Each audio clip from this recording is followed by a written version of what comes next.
Manolotra ny araba ary mpijery-jaina ary manasanao ampanajana anjoetra farany fampalalam-baovao ito amin'ny fahita lavitra ma-TV nafapana ny fiainam-pirenena tamin'ity androandroany ity nietsika izay nataon'ny pomban'Andriamatoa Marc Ravalomanana tetsy amin'ny Kanja manodidina ny Kanjan'Ambohijatovo sy ny manodidina azy ny zava-mitranga samy hafa no entin'izay eo ihany koa ny fanambarana mifanandrivy amin'izay resaka politika eto amin'ny firenena izay tsy adino ihany koa no mitondra azy amintsika araka ny fotoanany fanomezana dia ny fotoana tetsy amin'ny Kanjan'Ambohijatovo ny mpiaradia amin'Andriamatoa Marc Ravalomanana ka iroso amin'ny tatitra ho an'ny vahoaka ireo mpitarika araka ny nafantarana azy tokony ho tany amin'ny tatao vovonana nefa dia tonga ny mpitandron'ny filaminana nandravan'ny fitangorongoronnan'ireo olona avy izay anatanteraka ny etsika nisy moa ny voasambotra vokatra izay etsika izay.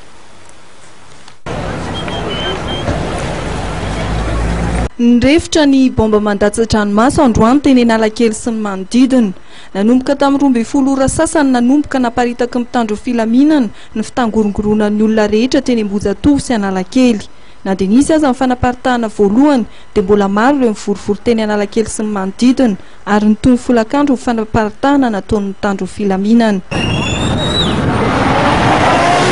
Olona telo ny voasambotry ny mitandro filaminana. Anisan'izany ny assistant parlementaire ny solombavam-bahoaka ny TIM boribory tamin'ny faharoa.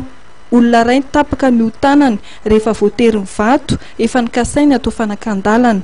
Io vokatry ny fifandonana teo amin'ny mpanohana an'Andriamatoa Marc Ravalomanana sy ny mpitandro ny filaminana. Fitakiana ny famotsorana an'Andriamatoa Marc Ravalomanana izay mbola voatazona manokana ary arahy maso manokana na résidence surveillée nanomboka ny alatsinainy 13 oktobra lasa teo no antony etsika.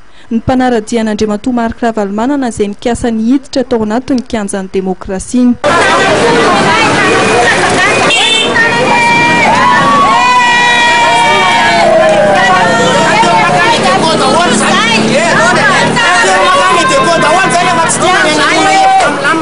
Tsy misy mpitarika avy amin'ny ankolafy Ravalomanana nandritra ny etsika teny Ambohijatovo sy Analakely androany izay tsy nahazoana lalana.